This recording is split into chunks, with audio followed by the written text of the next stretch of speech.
Moving on to Iraq, where a U.S. strike in Baghdad has killed a senior militia leader suspected of plotting recent attacks on American troops in the Middle East.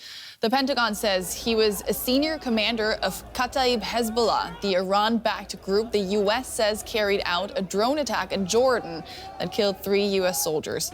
A number of groups backed by Tehran have stepped up attacks on U.S. bases since the beginning of the Israel-Hamas war in Gaza last year.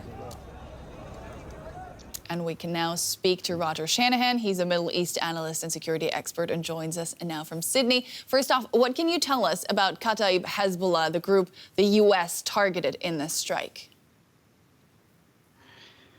Well, this has been in existence since the mid to late 2000s and is very close to Iran and particularly the Iranian Revolutionary Guard Corps.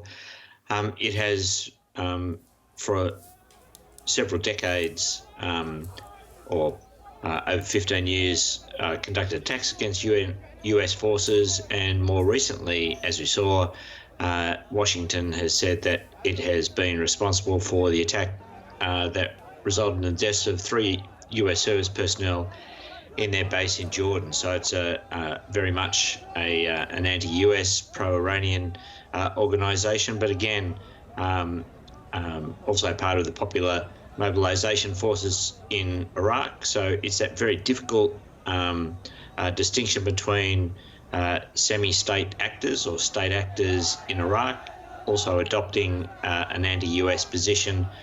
The US has designated it as a terrorist organisation, so it's a very complicated situation regarding Washington's relationship with that organisation, but also with the Iraqi government. Yeah, let's talk about the U.S.'s relationship with the Iraqi government, because they reportedly carried out the strike in the heart of Baghdad without informing Iraqi officials. In your opinion, what does that tell us about their relationship and what could be the consequences?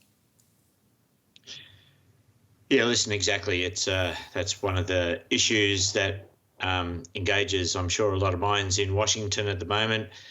Close relationship between Prime Minister Soudani and the PMF and its constituent parts, of which Kata'ib Hezbollah is one of them. The US obviously having to make good on its promises, to make sure that groups and individuals are held accountable for the deaths of US military personnel.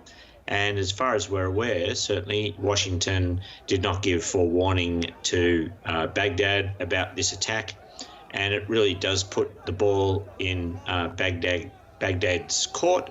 It has spoken about asking US military personnel to leave previously.